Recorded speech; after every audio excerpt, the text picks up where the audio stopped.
বলে সময় অনেক কম আখিরাতের তুলনায়, কিন্তু এই সময়টার দাম অনেক বেশি। কেন? কারণ এই সময়কে কাজে লাগিয়ে কেউ অনন্তকালের সফলতা অর্জন করে, অথবা এই সময়টা হেলায় খেলায় কাটিয়ে কেউ অনন্তকালে ব্যর্থদের তালিকায় নিজের নামটা অন্তর্ভুক্ত করিয়ে নেয়। এজন্য দুনিয়ার মঞ্জিল এটা শেষ হয় মৃত্যুর মাধ্যমে। এরপরে আলমে বরজখে আমাদের সবার থাকা লাগবে দীর্ঘকাল, তবে অনন্তকাল নয়। আলমে বরজখে সবার থাকতে হবে। সবচাইতে কম সময় যেই ব্যক্তি আলমে বরজখে থাকবে, সর্বোচ্চ সময় তো বলা যাচ্ছে না, সর্বনিম্ন সময় যিনি আলমে বরজখে থাকবেন, ওনার আলমে বরজখ তথা মৃত্যু পরবর্তীকালীন সময় থেকে নিয়ে কিয়ামত পর্যন্ত ওই ব্যক্তির আলমে বরজখে অবস্থানকালের মেয়াদ কমপক্ষে 40,000 বছর। কত হাজার বছর? 40,000 বছর। আল্লাহ তাআলা সিংগায় ফুৎকারের মাধ্যমে এই দুনিয়া থেকে মানব জাতির যেই অবস্থান স্থল এটার ইতি ঘটাবেন। এর মাধ্যমে পৃথিবীর সর্বশেষ মানুষটাও আলমে বরজখের বাসিন্দা হবে। আল্লাহ তাআলা বলেন, وَنُفِخَ فِي الصُّورِ فَصَعِقَ مَنْ فِي السَّمَاوَاتِ وَمَنْ فِي الْأَرْضِ إِلَّا مَنْ شَاءَ اللَّهُ ثُمَّ نُفِخَ فِيهِ أُخْرَى فَإِذَا هُمْ قِيَامٌ يَنْظُرُونَ। আল্লাহ রাব্বুল আলামিন জানায় দেন, প্রথমবার সিংগায় ফুৎকার দেওয়ার পর ফাসাইকা মান ফিস সামাওয়াতি ওয়া মান ফিল আরদ, আসমান জমিনের মাঝে যত প্রাণী আছে, যত প্রাণ আছে, সব অজ্ঞান হয়ে যাবে। ইল্লা মান শাআল্লাহ, তবে আল্লাহ তাআলা যেগুলো চান সেগুলো ছাড়া। মুফাসসিরিনে কেরাম বলেন, প্রথমে অজ্ঞান হবে, এরপরে মৃত্যু ঘটবে। এর মাধ্যমে পৃথিবীর সর্বশেষ মানুষটাও আলমে বরজখের বাসিন্দা হয়ে যাবে। আল্লাহ তাআলা বলেন, সুম্মা নুফিখা ফীহি উখরা ফাইযা হুম কিয়ামুন ইয়ানজুরুন। অতঃপর আবার সিংগায় ফুৎকার দেওয়া হবে। এই যে প্রথমবার সিংগায় ফুৎকার আর দ্বিতীয়বার সিংগায় ফুৎকার, এর মধ্যে ব্যবধান কমপক্ষে 40,000 বছর। এই কারণে মুফাসসিরিনে কেরাম বলেন, আলমে বরজখে সর্বশেষ যেই মানুষটা দুনিয়া থেকে আলমে বরজখের বাসিন্দা হবে, সেও কমপক্ষে 40,000 বছর আলমে বরজখে অবস্থান করবে। এরপরে আবার সিংগায় ফুৎকার দেওয়া হবে, সুম্মা নুফিখা ফীহি উখরা ফাইদা হুম কিয়ামুন ইয়ানজুরুন। দ্বিতীয়বার সিংগায় ফুৎকার দেওয়া হবে, প্রত্যেকের অবস্থান স্থল থেকে উঠে যাবে। উঠার পরে তাকায়া দেখতে থাকবে কি হচ্ছে এগুলো। আল্লাহ তাআলা কোরআনুল কারীমে আরেক জায়গায় বলেন, ওয়া নুফিখা ফিস সূরি ফাইদা হুম মিনাল আজদাফি ইলা রাব্বিহিম ইয়ানসিলুন। এখানে দ্বিতীয়বার সিংগায় ফুৎকার উদ্দেশ্য। দ্বিতীয়বার সিংগায় ফুৎকার দেবার পর আল্লাহ তাআলা বলেন, প্রত্যেকে যাকে যেখানে দাফন করা হয়েছে, হতে পারে মাটিতে, কারো আলমে বরজখের সূচনা হতে পারে বাঘের পেটে, কারো হতে পারে সমুদ্রের মধ্যে কোনো হিংস্র মাছের খাবার হিসাবে। যে যেখানেই যার কবর হোক না কেন, প্রত্যেকের অবস্থান থেকে উঠে দাঁড়িয়ে যাবে। ইলা রাব্বিহিম ইয়ানসিলুন, প্রত্যেকেই তাদের রবের দিকে ছুটতে থাকবে। এটা হলো সেই দিবস, যেই দিবসের প্রতিশ্রুতি দিয়েছেন কে? জোরে বলেন কে? আর ওই দিবসের সত্যায়ন করেছেন প্রত্যেকটা নবী রাসূল। আল্লাহ তাআলা বলেন, যারা পরকালে অবিশ্বাসী তারা কি বলবে? আলমে বরজখে যারা কষ্টে ছিল, যাদের কবরটা জাহান্নামের গর্ত হিসাবে সাব্যস্ত হয়েছিল, শুধুমাত্র হাসরের ময়দানে উঠবে। এখনো কোনো ফয়সালা তার জন্য হয় নাই। জাহান্নামও হয় নাই, কোনো কিছুই হয় নাই। বলে আলমে বরজখে যেই ব্যক্তি শাস্তিতে ছিল, যার কবরটা জাহান্নামের গর্ত ছিল, ওই ব্যক্তি হাসরের ময়দানে উঠবার পর সে তার কবরের আযাবের কথা ভুলে যাবে। সে মনে করবে সে এতকাল আরামের মধ্যে অবস্থান করতেছিল।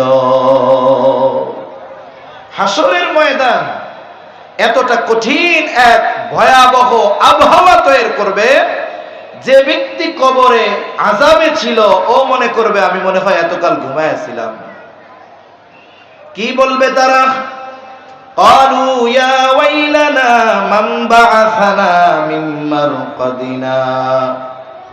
তারা বলবে হায় দুর্ভোগ, কে আমাদেরকে আমাদের অবস্থান স্থল থেকে উঠায়া দিল, কে আমাদেরকে জাগ্রত করে দিল।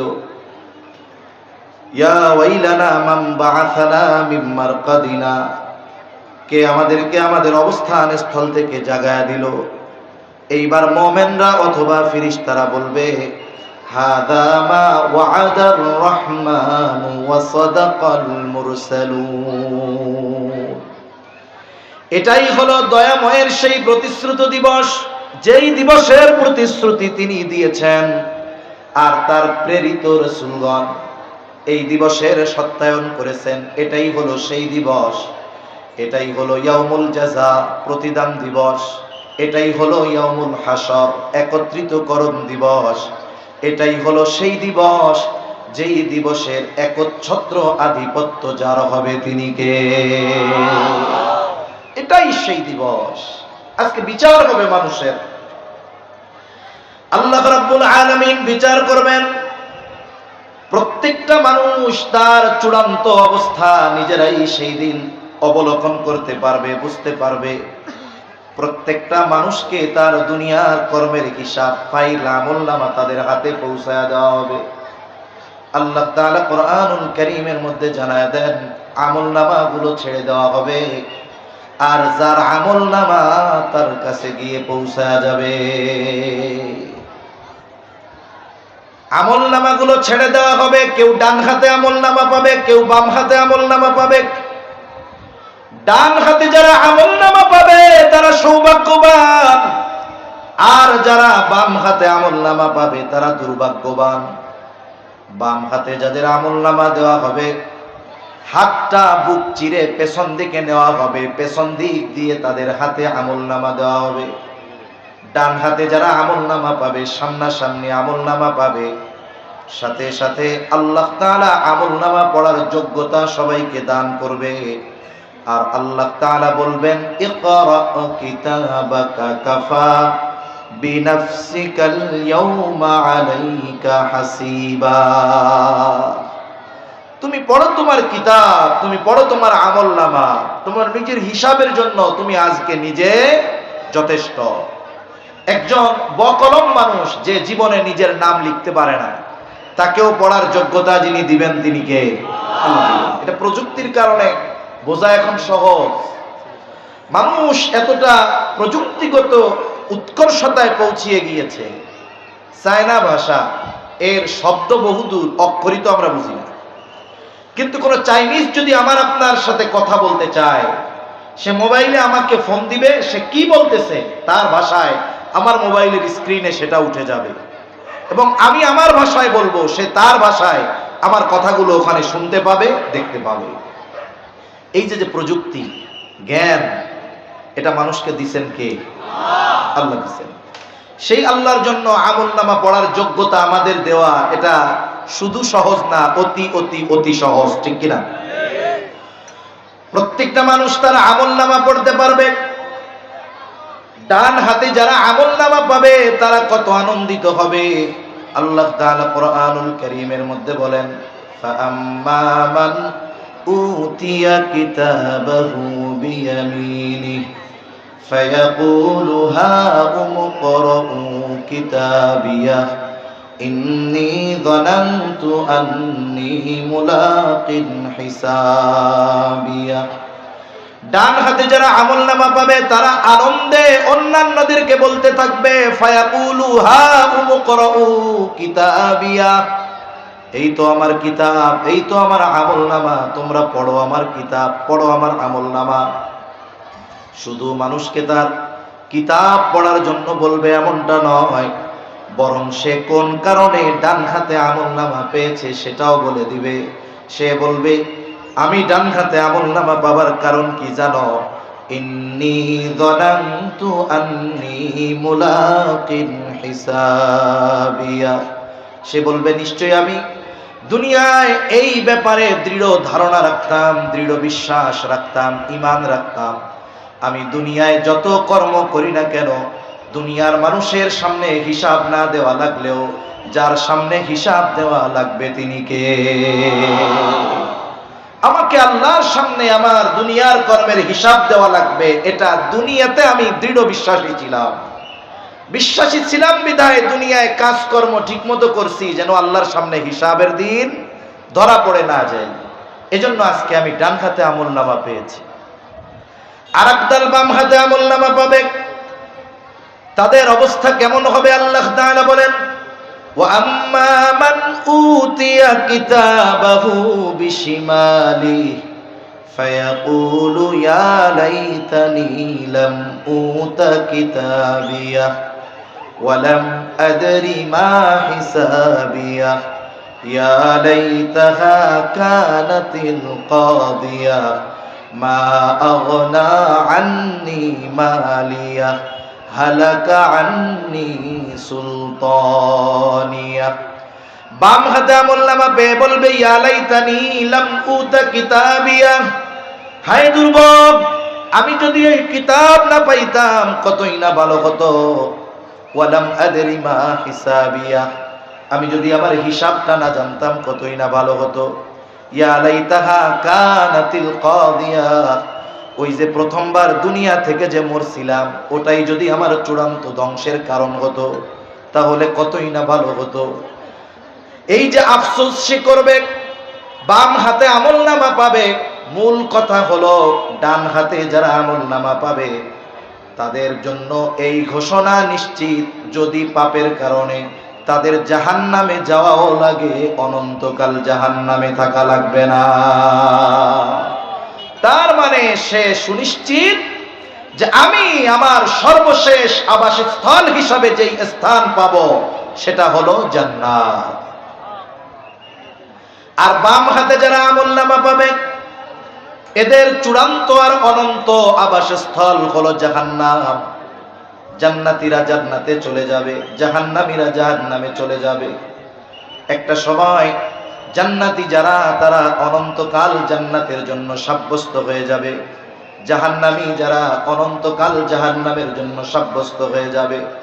আমি আপনাদের খেদমতে যে আয়াতগুলো তিলাওয়াত করেছি, এই আয়াতগুলো মূলত হলো জান্নাতি আর জাহান্নামীদের মধ্যে কথোপকথন। আল্লাহ তাআলা এই জায়গায় জাহান্নামীদের জাহান্নামে যাওয়ার 4টি কারণের কথা বলছেন। কয়টা কারণ? আরেকটু আস্তে বলেন, কয়টা কারণ? যদিও কাফিরদের উদ্দেশ্য করে এই আয়াতগুলো আল্লাহ নাজিল করেছেন, তথাপি কোন ইমানদার দাবিদারের মধ্যেও যদি এই বিষয়গুলো পাওয়া যায়, তাকেও হয়তো ক্ষণকাল অথবা দীর্ঘকাল জাহান্নামে থাকা লাগতে পারে। এই জন্য আমরা সকলেই তো জাহান্নাম থেকে বাঁচার মাধ্যমে সফলতা অর্জন করতে চাই কি চাই না? যদি চাই তাহলে আল্লাহ যেই 4টি বিষয়ের কথা বলেছেন, ওই 4টি বিষয় যদি আমাদের মধ্যে থাকে তাহলে ওইগুলো আমাদের মধ্য থেকে বের করব। যদি ওই অভ্যাসগুলো আমার আপনার মধ্যে থাকে আর আমি যদি জান্নাতের দাবিদার হই, যতই দাবি করি জান্নাত পাওয়া যাবে? পাওয়া যাবে না। জান্নাতীরা জান্নাতে, জাহান্নামীরা জাহান্নামে। তাফসীরের মধ্যে আসছে, তাফসীর ইবনে কাসীর সহ প্রসিদ্ধ অধিকাংশ তাফসীরের মধ্যে আসছে, আল্লাহ তাআলা জান্নাতী আর জাহান্নামীদের মধ্যে কথা এবং দেখার ব্যবস্থা করে দিবে। আল্লাহ তাআলা বলেন, কুল্লু নাফসিন বিমা কাসাবাত রাহিনা ইল্লা আসহাবাল ইয়ামিন। আল্লাহ তাআলা বলেন, কুল্লু নাফসিন বিমা কাসাবাত রাহিনা, প্রত্যেকটি প্রাণ তার কর্মের কারণে জাহান্নামে আবদ্ধ হবে। এটা হলো মূল কথা। তার মানে কোন প্রত্যেকটি প্রাণী বা মানুষ? বলে যারা জাহান্নামে যাবে তারা হলো বাম হাতে আমলনামা যারা পেয়েছে, তারা প্রত্যেকেই তাদের কর্মের কারণে জাহান্নামের মধ্যে আবদ্ধ থাকবে। ইল্লা আসহাবাল ইয়ামিন, তবে তারা নয় যারা ডান হাতে আমলনামা পেয়েছে। ডান হাতে যারা আমলনামা পাবে তাদের ঠিকানা কোথায়? জান্নাত। আল্লাহ আমাদের সকলকে ডান হাতে আমলনামা পাওয়ার ব্যবস্থা করে দেন, ওই রকম চলার তৌফিক দেন, বলেন আমিন। জান্নাতীরা জান্নাতে যাবার পর আর কোনো কষ্ট নাই, পেরেশানি নাই, চিন্তা নাই।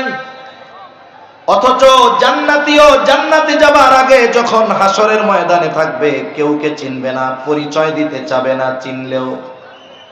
পরিস্থিতিটা কত ভয়াবহ আল্লাহ তাআলা কোরআনুল কারীমের মধ্যে বলেন, ইয়াউমা ইয়াফিরুল মারউ মিন আখিহি ওয়া উম্মিহি ওয়া আবিহি ওয়া সাহিবাতিহি ওয়া বানিহি লিকুল্লি ইমরিইন মিনহুম ইয়াউমা ইযিন শা'নুন ইউগনি। কিয়ামতের দিন ভাই ভাইয়ের থেকে পলায়ন করবে, পিতা মাতার থেকে পলায়ন করবে, স্ত্রী সন্তানদের থেকে পলায়ন করবে। প্রত্যেকেই নিজের চিন্তায় বিভোর থাকবে, কেমন করে এই অবস্থা থেকে নাজাত পেয়ে জান্নাতে যাওয়া যায়। হাসরের ময়দানে কেউ কাউকে চিনবে না, কিন্তু জান্নাতে যাবার পর কাউকে ভুলবে না। বরং জান্নাতে যাবার পর দুনিয়ায় যার সাথে একদিনও দেখা হয়েছে, এই ধরনের মানুষকেও সে জান্নাতে খুঁজতে থাকবে। খুঁজবে ঠিক, বলেন তো আমি আপনি আমার আপনার দুনিয়ার পরিচিত সব মানুষকে জান্নাতে গিয়া পাবো নাকি? আমরা তো আশা করি জান্নাতে যাব, তবে জান্নাতে গিয়ে সব পরিচিত মানুষকে জান্নাতে পাওয়া যাবে না। জান্নাতে গিয়ে সব পরিচিত মানুষকে পাওয়া যাবে না, খুঁজতে থাকবে কোথায় পরিচিত মানুষগুলো। আল্লাহ তাআলা দেখা আর কথার ব্যবস্থা করে দিবেন। একটা সময় মানুষ হাজার হাজার মাইল দূরে থাকলেও দেখার কোনো সুযোগ ছিল না। প্রযুক্তির কল্যাণ, এখন দেখার জন্য ঘন্টা, বছর, দিন অপেক্ষা করা লাগে না। বলে ইন্টারনেটের কানেকশন দিয়া মোবাইল টু মোবাইলে সংযোগ স্থাপনের মাধ্যমে কয়েক সেকেন্ডের মধ্যে সুদূর আমেরিকায় অবস্থান করা প্রিয়জনকে দেখা যায়। কি খায় দেখা যায়, কি পড়ছে দেখা যায়, কোথায় যায় দেখা যায়। আল্লাহ তাআলা জান্নাতীদেরকে জান্নাত থেকে জাহান্নামীদের দেখার ব্যবস্থা করে দিবেন। জাহান্নামীরাও জাহান্নামে অবস্থান করে জান্নাতীদেরকে দেখবে, জাহান্নামীদেরকে জান্নাতীরা দেখবে। মনে করেন আমার সামনে যদি শত শত মানুষ থাকে, এই শত শত অপরিচিত মানুষের মধ্যে যদি পরিচিত এক চেহারা থাকে, বলেন তো চিনব কি চিনব না? আমি চিনতে পারবো যে এই চেহারাটা আমার পরিচিত, আমার প্রিয়জন, আত্মীয় স্বজন, বন্ধু কেউ হবে। জাহান্নামীরা যখন, জান্নাতীরা যখন জাহান্নামীদের দিকে নজর দিবে, তাদের চোখে ধরা পড়বে তাদের অনেক আপনজন, প্রিয়জন, বন্ধু বান্ধব জাহান্নামের শাস্তি ভোগ করতেছে। জান্নাতীরা এই দৃশ্য দেখবার পর চিন্তা করবে, আহারে ওই লোকটার সাথে দুনিয়ায় আমি একই বাজারে ব্যবসা করতাম, একই স্কুলে পড়তাম, একই এলাকায় অবস্থান করতাম, পাশাপাশি বাড়ি ছিল, কিন্তু আজকে সে জাহান্নামী, আমি জান্নাতি। শাস্তির কঠোরতা অবস্থা দেখে জান্নাতি আল্লাহর দরবারে কৃতজ্ঞতার মাত্রা বাড়ায় দিয়া বলবে, আল্লাহ আপনি যদি আমাদের প্রতি দয়া না করতেন, হয়তো আজকে আমাকেও ওদের সাথে জাহান্নামে অবস্থান করা লাগতো। সে আল্লাহর দরবারে জান্নাতি হওয়ার কারণে কৃতজ্ঞতার মাত্রা বাড়িয়ে দিবে। জাহান্নামীদেরকেও জান্নাতীদের দেখার ব্যবস্থা করে দেওয়া হবে। জাহান্নামীরা জান্নাতীদেরকে দেখে আফসোস করবে, হায় রে, এই তো আমার বন্ধু, একই মাঠে খেলছি, একই বাজারে ব্যবসা করেছি, একই স্কুলে লেখাপড়া করেছি, একই এলাকায় পাশাপাশি অবস্থান করেছি, আজকে সে কত আরামায়েশ ভোগ বিলাসের মধ্যে আছে, আর আমি পুড়তে পুড়তে ছারখার হয়ে যাচ্ছি।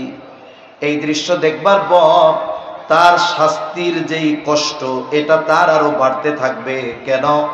বলে যখন দেখবে প্রিয়জন কাছের মানুষেরা জান্নাতের নাজ নেয়ামত ভোগ করে, ওই দৃশ্য দেখবার পর আফসোসের কারণে তার শাস্তির তীব্রতা বেশি অনুভব হবে, কষ্টটা বেশি লাগবে আফসোসের কারণে। দুনিয়ায় যদি ওই ইমানদার মানুষগুলোর সাথে ঈমান আনতাম, নেককার মানুষগুলোর সাথে যদি ভালো কাজে সম্পৃক্ত হতাম, পাপের কাজ থেকে যদি বেঁচে থাকতাম, তাহলে আজকে আমিও জান্নাতে থাকতে পারতাম। আফসোস যতই করুক, করার কিছু নাই। জান্নাতীরা এবার পরস্পর আলোচনা করবে, কি ব্যাপার, এই মানুষগুলো তো আমাদের সাথেই ছিল, এরা জাহান্নামী হইল কেন? জান্নাতীরা পরস্পর আলোচনা করবে। এইবার আল্লাহ তাআলা তাদেরকে কথা বলার ব্যবস্থা করে দিবেন। জান্নাতীরা জাহান্নামীদেরকে জিজ্ঞাসা করবে, মা সালাকাকুম ফি সাকার, কোন কারণে তোমরা সাকারের অধিবাসী হইলা, কোন কারণে জাহান্নামের বাসিন্দা হইলা? এইবার জাহান্নামীরা তাদের প্রশ্নের জবাব দিবে। 4টি কারণ বলবে জাহান্নামে যাওয়ার। 1 নম্বর কারণ বলবে, ক্বালু লাম নাকু মিনাল মুসাল্লিন। 1 নম্বর কারণ বলবে, আমরা মুসল্লি ছিলাম না। কি ছিলাম না? একটু জবান খুলে বলেন তো, আরো জোরে বলেন, কি ছিলাম না? মুসল্লি ছিলাম না। মুসল্লি কাকে বলে? নির্বাচন আসলে নামাজ পড়ে, শুক্রবারে নামাজ পড়ে, কি বলেন, জানাজার নামাজে হাজির হয়, এটা মুসল্লি? সাপ্তাহিক হাজিরা, বাৎসরিক হাজিরা, আর মাসিক হাজিরা, আর সিজনাল হাজিরা যারা দেয়, এরা মুসল্লি হতে পারে? মুসল্লি কারা? মুসল্লি হলো হাজারো ব্যস্ততা যাকে নামাজ থেকে ফিরিয়ে রাখতে পারে না। প্রকৃত মুসল্লি হলো তারা হাজারো ব্যস্ততায় তাদের নামাজ তাদেরকে ফিরায় রাখতে পারে না, বরং সব কিছুর আগে তারা নামাজকে প্রাধান্য দেয়। কাজ পরে, নামাজ আগে, এটা হলো তাদের স্লোগান। আর প্রকৃত মুসল্লি যারা, তাদের অন্তর সব সময় মসজিদের সাথে সম্পৃক্ত থাকে। আর এই গুণে গুণান্বিত মুসল্লি যারা, কিয়ামতের দিন যখন কোথাও কোনো ছায়া থাকবে না আল্লাহর আরশের ছায়া ছাড়া, বলে এই ধরনের মুসল্লিরা ওই হাসরের ময়দানে আরশের ছায়ায় স্থান লাভ করবে। 7 শ্রেণীর মানুষ আরশের ছায়ায় স্থান পাবে। এর মধ্যে 1 শ্রেণীর, রাজুলুন কলবুহু মুআল্লাকুন ফিল মাসাজিদ। ওই ব্যক্তি যার অন্তরটা মসজিদের সাথে সম্পৃক্ত ছিল, সে 24 ঘন্টা মসজিদে থাকছে এমন নয়, বরং যখনই সে মসজিদ থেকে বাহির হয়েছে, যেই কাজেই থাকুক না কেন, তার অন্তরে নামাজের চিন্তা, মসজিদের চিন্তা। এমন মানুষ সমাজে আলহামদুলিল্লাহ অনেক আছে, ঠিক কিনা বলেন? অনেক আছে। এমনও পরিশ্রম করে, কিন্তু তার চিন্তা আজান দিছে তো আর কোনো কাজ করার সুযোগ নাই। এরকম অনেক মানুষ আছে। আর এই মানুষগুলো নিষ্পাপ থাকে। এই মানুষগুলোর সগীরা গুনাহ প্রতি নামাজের সাথে সাথে, এক নামাজ থেকে আর এক নামাজের মধ্যে যদি কোনো সগীরা গুনাহ হয়ে যায়, সাথে সাথে মাফ হয়ে যায়। সুবহানাল্লাহ। গুনাহমুক্ত জিন্দেগি তারা অতিবাহিত করতে পারে। তাহলে জাহান্নামীরা বলবে, আমরা মুসল্লি ছিলাম না। আফসোস আর বাস্তব কথা এটা, যদিও বাংলাদেশে 92% মুসলমান আমরা, এই দাবি আমাদের, তবে শতকরা 5 জন থেকে 10 জন মুসল্লি পাওয়া কঠিন। ঢাকা শহরের অনেক মসজিদ আছে 6 তলা, 7 তলা, 8 তলা, 10 তলা।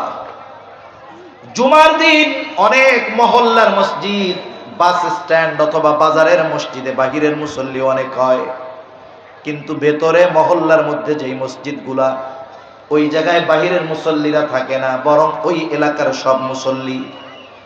জুমার দিন ওই মহল্লার মসজিদ, 8 তলা মসজিদ পরিপূর্ণ ভরে যায়। মসজিদের সামনে আরো 8 তলার মুসল্লি ফাঁকা জায়গায় মসজিদের সামনে দাঁড়ায়। তাহলে 16 তলা ভরা মসজিদ, মুসল্লি।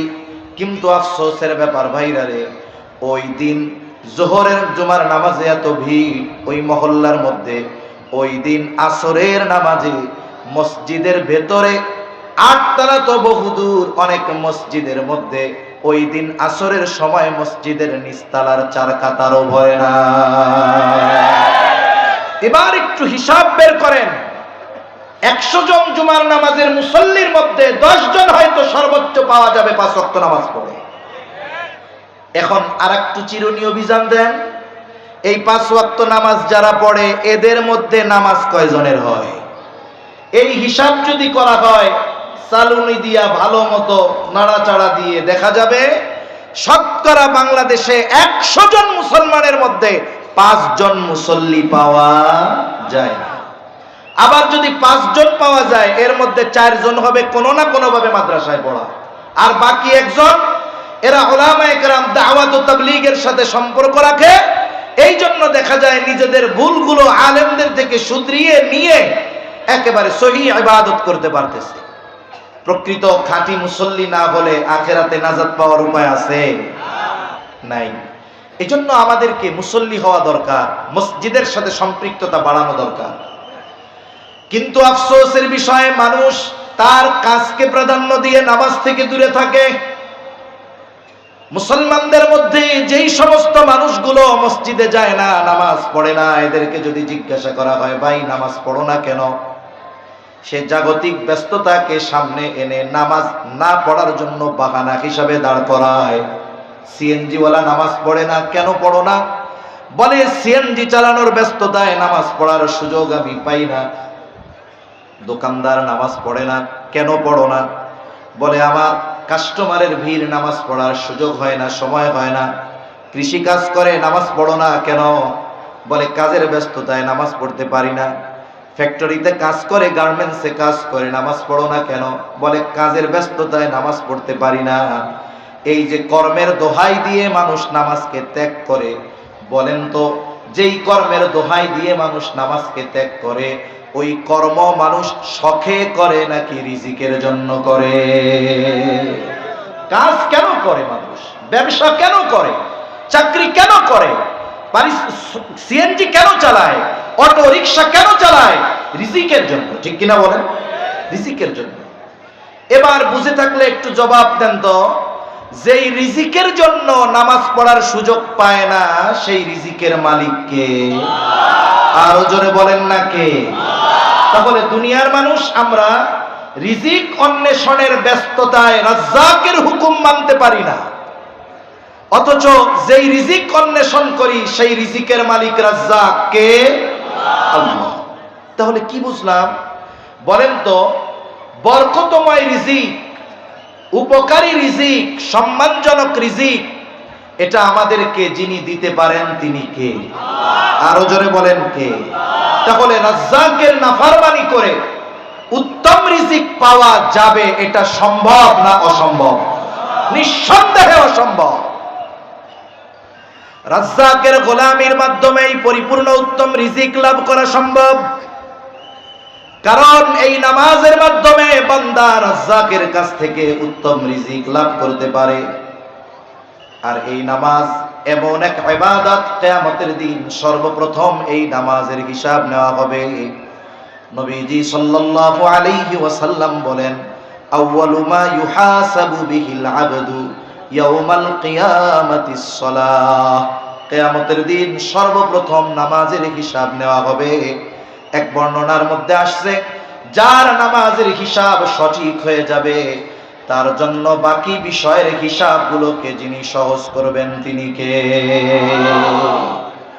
নামাজ যদি ঠিক হয়ে যায়, তাহলে বাকি অনেক বিষয় আল্লাহ তাআলা দেখেও না দেখার ভান করে বান্দাকে মাফ করে দিবে। অনেক সময় মাদ্রাসা হোক, স্কুল হোক, মাদ্রাসায় যখন কোনো ছাত্র লেখাপড়া ঠিক মতো করে, লেখাপড়ার ব্যাপারে তার কোনো ত্রুটি বিচ্যুতি নাই, সবক ঠিক, সব ঠিক তার, এই ধরনের ছাত্র যারা, এরা যদি শাস্তিযোগ্য কোনো অন্যায় বা অপরাধ না করে, তাহলে ওস্তাদরা ওই ধরনের ছোটখাটো দুষ্টমি দেখেও না দেখার ভান করে। চিন্তা করে লেখাপড়া তো ঠিক আছে, কিছু বলার দরকার নেই, প্রস্রাব করতে গিয়া 5 মিনিটের জায়গায় 10 মিনিট লাগাইলে কিছু কয় না, কেন? বলে লেখাপড়া ঠিক রাখছে, এতটুক ছাড় দেওয়া যায়। কিন্তু যেই ছেলেটার মূল লেখাপড়া ঠিক নাই, ও বয়ের ঠেলায় প্রস্রাব আসলেও একটু দাঁড়াইয়া ছুটি নেয় না, যে প্রস্রাব আসতেছে, বৈশাই থাকে। 6 মাস পরে একদিন দাঁড়াইছে, হুজুর একটু 1 নম্বর যাবো, প্রস্রাব করতে যাবো। হুজুর কইব ডায়াবেটিসে ধরছে না, খালি মতন আর মতন, একটু বরবর খালি বাইরে যাওয়া লাগে না। অথচ ছুটির জন্য দাঁড়াইছে কয় মাস পর? 6 মাস পর। কিন্তু এটা চোখে পড়লো কেন? বলে মূলটা ঠিক নাই, এই জন্য সব খালি চোখে পড়ে। কিয়ামতের দিন ঈমান তো ঠিক আছে, হিসাবের মধ্যে, আমলের হিসাবগুলোর মধ্যে সবচাইতে গুরুত্বপূর্ণ হিসাব হলো নামাজ।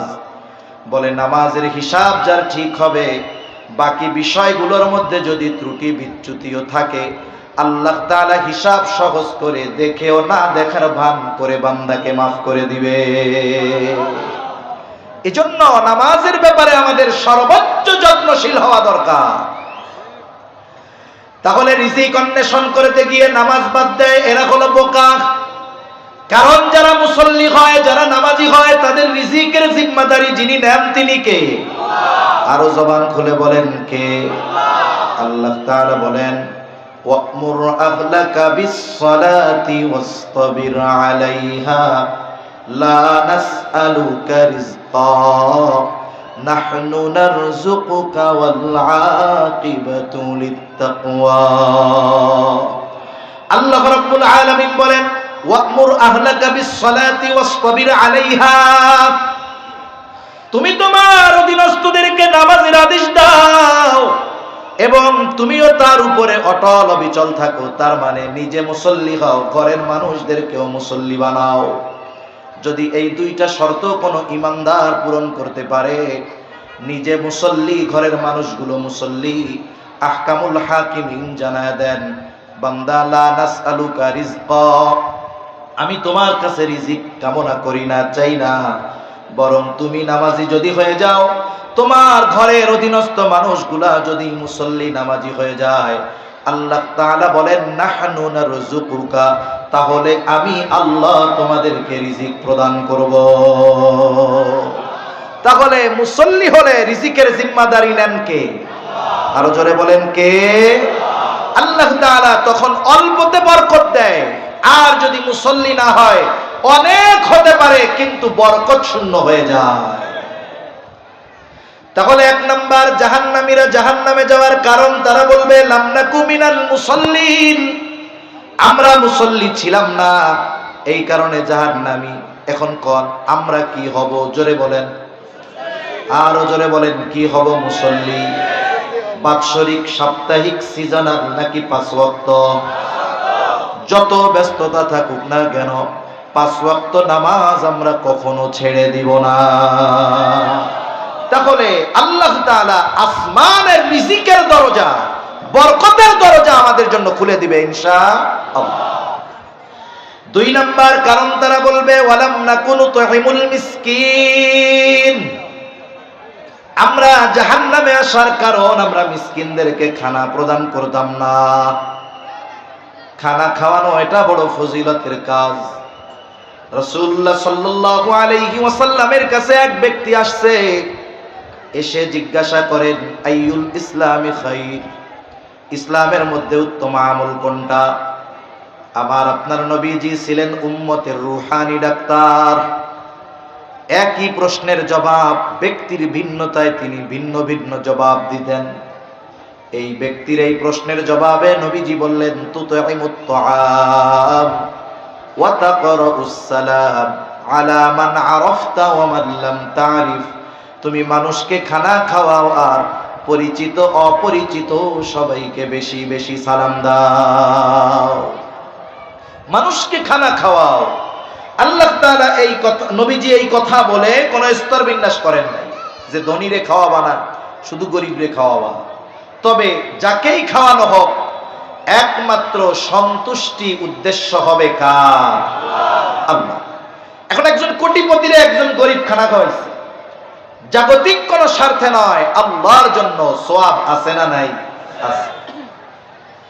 একজন ধনীকে যদি আল্লাহর জন্য খানা খাওয়ানো হয়, বলে এতেও সওয়াব। তাহলে একজন গরিব অসহায় দরিদ্র, বলেন তো তাকে খানা খাওয়াইলে সওয়াব বেশি না কম? যার প্রয়োজন নাই তাকে যদি খাওয়ানো হয় সেই জায়গায় যদি সওয়াব থাকে, বলে যার খাবারের প্রয়োজন তাকে খাওয়াইলে কমপক্ষে দ্বিগুণ সওয়াব। এক নাম্বার খানা খাওয়ানোর সওয়াব, দুই নাম্বার খানাটা ওই ব্যক্তির প্রয়োজন ছিল, প্রয়োজন মেটানোর সওয়াব। রাসূলুল্লাহ সাল্লাল্লাহু আলাইহি ওয়াসাল্লাম বলেন, যেই মুসলমান অপর মুসলমান ভাইয়ের প্রয়োজন মিটায়া দিবে, কোন প্রয়োজন মিটাবে, নবীজি বলেন আল্লাহ তাআলা ওই ব্যক্তির দুনিয়া আখিরাতের প্রয়োজনগুলো মিটায়া দিবে। তাহলে একজন মিসকিনকে যদি খানা খাওয়ানো হয় তাহলে দ্বিগুণ সওয়াব, দুই ধরনের সওয়াব, খানা খাওয়ানোর সওয়াব, প্রয়োজন মেটানোর সওয়াব, সাথে সাথে আল্লাহর পক্ষ থেকে দুনিয়া আখিরাতের প্রয়োজন মিটানো যেই ফ্যাসিলিটি সেটাও লাভ করা যায়। সুবহানাল্লাহ। এখন যদি কোনো মিসকিন অসহায় দরিদ্র আমার আপনার প্রতিবেশী হয়, তাহলে এই ধরনের মানুষকে খানা খাওয়ানো শুধু ফজিলতের আমল এমনটা নয়, বরং প্রতিবেশী যদি অভুক্ত থাকে, প্রতিবেশী যদি মিসকিন হয়, অসহায় হয়, তাহলে ওই অভুক্ত প্রতিবেশীকে খানা খাওয়ানো ঈমানি দায়িত্ব। কারণ রাসূলুল্লাহ সাল্লাল্লাহু আলাইহি ওয়াসাল্লাম বলেন, ওই ব্যক্তি মুমিন নয় যে নিজে পেট ভরে খায় আর তার প্রতিবেশী অভুক্ত থাকে। তাহলে প্রতিবেশী যদি কোনো অভাবী হয়, মিসকিন হয়, খানা খাওয়ানো কয়েকটা বিষয়, একটা হলো তাকে খানা খাওয়ানোর সওয়াব, দুই নাম্বার তার প্রয়োজন মেটানোর সওয়াব, তিন নাম্বার এটা ঈমানের দাবি, চার নাম্বার প্রতিবেশী হিসাবে সে যে হক পাওনা ছিল, এই প্রতিবেশী অভাবীকে খানা খাওয়ানোর মাধ্যমে তার সাথে সেই হক আদায় করা হয়, সদাচরণের সওয়াব তার আমলনামায় যোগ হয়ে যায়। এজন্য জাহান্নামীরা বলবে, জাহান্নামে আসার আরেক কারণ মিসকিনদের খানা খাওয়াইতাম না। আমরা অসহায় দরিদ্র প্রতিবেশী যদি কেউ থাকে খানা খাওয়াবো, কারণ ইনশাআল্লাহ যার এবিলিটি যেমন আছে সে তেমন খাওয়াবে। কিন্তু আফসোস আমাদের দেশে এই খানা খাওয়ানোর ফজিলতের কথা বলে অনেক সময় ৪০ দিনা বাৎসরিক যেই এগুলো করা হয়, এগুলো করার মাধ্যমে দেখা যায় তেলওয়ালাদের তেল দেওয়া হয়, মিসকিনদেরকে হাড্ডি আর ঝোল দিয়ে চালিয়ে দেওয়া হয়। আপনি খাওয়ান, অসুবিধা নাই, যার খাবারের অভাব নাই তাকে কেন খাওয়ান? মৃত ব্যক্তির নামে খাওয়াবেন, মিসকিন অসহায় যারা তারা। আর একজন আত্মমর্যাদা সম্পন্ন ব্যক্তি মৃত ব্যক্তির নামে খানা খাওয়ানো হলে ওই খানায় অংশগ্রহণ করতে পারে। আমরা দেখছি তো গ্রাম অঞ্চলে, ছোটবেলায় দেখছি অনেক নেতা টেতা সম্ভ্রান্ত লোকরা আসছে মরা বাড়ি খাওয়া খাইতে, সুন্দর মতো এক ডেকসি ভিতরে নিয়ে গেছে। খাওয়ানো জায়েজ না জায়েজ পরে, কিন্তু খাওয়াইয়াও তো আবার শরীর উপরে বাটপাড়ির মতো করা হয়। যারা এই খাবারের মূল হকদার তারা যদি একটা গোস্তের টুকরার পরে একটু ঝোল চায়, ধমক দিয়ে বসায় দেয়, ঠিক কিনা বলেন? এটা কোন ধরনের সওয়াবের খাওয়ানো হইল? এজন্য খানা আপনি খাওয়ান, জায়গা মতো খাওয়ান, যেখানে খাওয়ালে উপকার হবে, সওয়াব হবে, কাজে লাগবে। তাহলে জাহান্নামীরা তাদের জাহান্নামে যাওয়ার দ্বিতীয় কারণ বলবে, ওয়ালাম নাকু নুতঈমুল মিসকিন, আমরা মিসকিনদেরকে খানা খাওয়াইতাম না, এই জন্য জাহান্নামে। তাহলে আমরা কি করব? মিসকিনদের খানা খাওয়াবো। তিন নাম্বার, ওয়া কুন্না নাখুদু মাআল খাইদিন, অনর্থক অহেতুক তর্কে মজলিসে যারা লিপ্ত থাকতো আমরা তাদের সাথে মিলে ওই বিতর্কে অংশগ্রহণ করতাম, অহেতুক মজলিস গুলায় সময় দিতাম। আমাদের দেশে সবচাইতে বড় অহেতুক মজলিসের জায়গা হলো চায়ের দোকান। প্রত্যেকটা চায়ের দোকানে, শহর বলেন আর গ্রাম বলেন, অহেতুক মজলিসের আড্ডা। ওই জায়গায় সব ধরনের বুদ্ধিজীবী পাওয়া যায়, রাজনীতিবিদ আছে, ডাক্তার আছে, ইঞ্জিনিয়ার, উকিল। খালি সমস্যার কথা আপনি যে বলবেন, দেখবেন সমাধান দেওয়ার জন্য সবাই হাজির। এই চায়ের দোকানে বসে বসে ঈমান আমলের কথা বলা হয়, কি বলেন? দুনিয়ার সব গীবত, মিথ্যা কথা, মানুষের সমালোচনা সব এই চার দোকানগুলোর মধ্যে হয়। চায়ের দোকানে বসে বসে ইউক্রেন আর রাশিয়ার যুদ্ধ থামায় দেওয়া হয়। চায়ের দোকানে বসে বসে ইরান আর ইসরায়েলের যুদ্ধ থামিয়ে দেওয়া হয়। চায়ের দোকানে বসে বসে পাকিস্তান আর আফগানের যুদ্ধ থামানোর পরিকল্পনা করা হয়। অবস্থা কি দেখছেন? বৈশা আছে বাংলাদেশের চায়ের দোকানে, তার মেজাজ কোথায় পৌঁছায় গেছে। অথচ এই আল্লাহর বান্দা আজান দিলে মসজিদে আসতে পারে, এমন চার দোকানের ক্রেতার অভাব নাই আমাদের দেশে। অথচ আফসোস, কেন এরা থাকে? এদেরকে যদি বলা হয়, বলে টাইম পাস করি, সময় পাস করি। গ্রামে কিছু মানুষ আছে, শহরেও আছে, মনে করেন এরা কি করবে? এদের কাজ কাম নাই, সন্তান ৩-৪টা বড় বানাইছে, চাকরি করে বিদেশে থাকে, এখন তো আর পরিশ্রমের দরকার নাই, পরিশ্রম নাই, চাকরি নাই, সময় কাটাবে কেমনে? বলে বিশেষ করে শীতের দিন জোহরের নামাজ পড়ে 4টা খাইয়া বের হবে।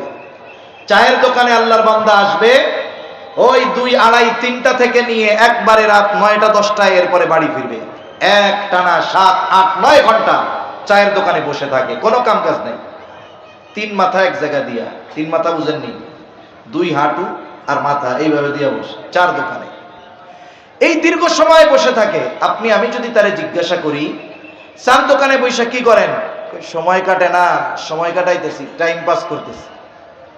আপনি যদি ওই লোকটারে গিয়ে বলেন, আল্লাহ তাআলা তো আপনাকে অনেক সময় দিয়েছে, তাহলে এক কাজ করেন, আগামী বিশ্ব ইস্তেমা থেকে 3 চিল্লায় চলে যান। আল্লাহ যেহেতু সময় দিয়েছে, সময়গুলোকে আল্লাহর রাস্তায় কাজে লাগান। এই কথা যখন আপনি তাকে বলবেন, দেখবেন সে গলা উঁচু করে বলবে, বাবুরে আমার এত বেশি ব্যস্ততা, এত ব্যস্ততা মনে হয় ডক্টর ইউনূসেরও নাই। যখন আপনি তার সময়কে দিনের কাজে ব্যয় করতে বলবেন, তখন তার মতো বিজি লোক আর দুনিয়ায় পাওয়া যাবে না। অথচ সময় কাটায় কোথায়? চায়ের দোকানে। অথচ মানুষ, আমরা যদি বুঝতে পারতাম আল্লাহর দেওয়া যত দামি দামি নেয়ামত আছে, সবচাইতে দামি নেয়ামত গুলার মধ্যে অন্যতম দামি নেয়ামত হলো এই হায়াত, এই সময়। অথচ এই সময়গুলো আমরা অহেতুক কাটায় দিই। সময়গুলোকে বেহুদা যদি কেউ অতিবাহিত করে, গুনার মাধ্যমে অতিবাহিত করে, বলে সময়ের বরকত আল্লাহ উঠিয়ে নিয়ে যায়। আর যদি সময়গুলোকে নেক কাজের মধ্যে অতিবাহিত করা হয়, ওই সময়কে আল্লাহ তাআলা বরকত দিয়ে ভরপুর করে দেয়। দুনিয়া থেকে যখন কোনো মানুষ পরকালের পথিক হয়, দেহ থেকে রূহটা বিচ্ছিন্ন হয়ে যায়। যেই মানুষগুলো দুনিয়ার হায়াত এইরকম অহেতুক ভাবে নষ্ট করেছে, অহেতুক মজলিসের মধ্যে সময় অতিবাহিত করেছে, ওই মানুষগুলো ইন্তেকালের সাথে সাথে এই সময়ের মূল্যগুলো বুঝতে পারে ঠিক, কিন্তু তখন তাদের আর কোনো কিছু করার থাকে না। মানুষ মারা যাওয়ার পরে কথা বলে, কিন্তু দুনিয়ার কোনো মানুষ শুনতে পারে না। রাসূলুল্লাহ সাল্লাল্লাহু আলাইহি ওয়াসাল্লাম বলেন, মৃত ব্যক্তির কথার আওয়াজ যদি দুনিয়ার মানুষ শুনতে পাইতো, তাহলে তারা দাফন কাফন বাদ দিয়া দিত ভয়ে। যেই মানুষগুলো দুনিয়ায় আল্লাহ সম্পদ দিয়েছে, দান সাদকা করে নাই, সম্পদ ছিল, সময় ছিল, নেক কাজ করে নাই, ওই মানুষগুলো মরার পরে হায়াতের মূল্য বুঝতে পারে। তখন সে বুঝতে পারে চায়ের দোকানে অহেতুক আড্ডায় কি দামি সম্পদ তারা নষ্ট করেছে। তখন সেই মানুষগুলো বুঝতে পারে, ওই সময়ের মূল্য অনুধাবন করে আল্লাহ তাআলার কাছে ফরিয়াদ করে, বলে রব্বানা, আল্লাহ তাআলার কাছে ফরিয়াদ করে বলে, ও রব, আমাদেরকে একটু সামান্য সময়ের জন্য অবকাশ দেন। আর আল্লাহ তাআলা এর আগেই সতর্ক করে দিয়ে বলেন, তোমাদেরকে যেই রিজিক দেওয়া হয়েছে, তোমাদেরকে যেই রিজিক দেওয়া হয়েছে, মৃত্যু আসার পূর্বে এর থেকে তোমরা সাদকা করো, দান করো, ব্যয় করো। এর দ্বারা উদ্দেশ্য তোমরা ভালো কাজ করো, নেক আমল করো মৃত্যু আসার আগে। কিন্তু যখন মৃত্যু চলে আসে, ওই ব্যক্তি তখন আল্লাহর কাছে ফরিয়াদ করে বলে, ফায়াকুল রাব্বি লাউলা আখরতানি ইলা আজালিন করিব, ও আমার রব, আমাকে যদি কিছু সময়ের জন্য অবকাশ দেওয়া হতো, আবার যদি একটু দুনিয়ায় যাইতে দিতেন। বলেন তো, যত আবেগ নিয়ে বলুক না কেন, একটা সেকেন্ডের জন্য পুনরায় দুনিয়ায় আসার সুযোগ আছে নাকি? সে বলবে রব, ফায়াকুলা রব্বি লাউলা আখরতানি ইলা আজালিন করিব ফাআসাদদাকা ওয়া আকুম মিনাস সালিহিন। ও রব, আপনি যেই সম্পদ দিয়েছিলেন তা থেকে দান সদকা করতাম, আর এত বেশি নেক আমল করতাম যে আমি সৎ কর্মশীলদের অন্তর্ভুক্ত হয়ে যাইতাম। এই ব্যক্তি মৃত্যুর পর হায়াত বা সময়ের মূল্য বুঝতে পেরেছে ঠিক, কিন্তু কিছুই করার নাই। এই আফসোস যেন আমার আপনার মৃত্যুর পরে করা না লাগে। 4 নম্বর কথা শেষ। 4 নম্বর, জাহান্নামীরা বলবে, আমরা কিয়ামতের দিবসের ব্যাপারে কিয়ামতের দিবসকে মিথ্যা প্রতিপন্ন করেছিলাম। ওয়া কুন্না নাখুদু মাআল খায়িদিন ওয়া কুন্না নুকাযযিবু বিয়াউমিদ্দিন। কোন ব্যক্তি যদি কিয়ামতকে পরিপূর্ণ অস্বীকার করে সে বেঈমান, তার স্থান চিরস্থায়ী জাহান্নাম। কিন্তু কোন ব্যক্তি যদি কিয়ামতের প্রতি উদাসীনতা প্রদর্শন করে তার হয়তো দীর্ঘকাল জাহান্নামে থাকা লাগবে। এইবার তারা বলবে, আমরা কিয়ামতের ব্যাপারে অবিশ্বাসী ছিলাম, এইভাবেই চলছে দুনিয়া। মুসল্লি হই নাই, ইয়াতিম মিসকিন অসহায়দেরকে খানা খাওয়াই নাই, অহেতুক বিতর্কের মজলিসে গিয়া নিজেরাও অহেতুক মজলিসে বিতর্কে লিপ্ত হয়েছি। কিয়ামতের ব্যাপারে উদাসীন ছিলাম, অবিশ্বাসী ছিলাম, অথচ ওই যে ডান হাতে যে আমলনামা পেয়েছিল, আমলনামা পাওয়ার কারণ হিসাবে সে বলেছিল, ইন্নী যানানতু আন্নী মুলাকিন হিসাবিয়া।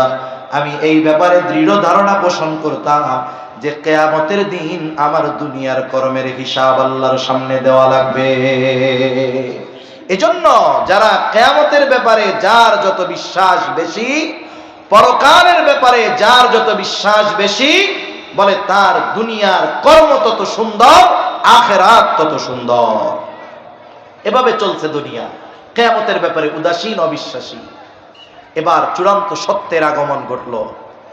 হাত্তা আতানাল ইয়াকিন, দৃঢ় সত্য চলে আসলো, মৃত্যু চলে আসলো।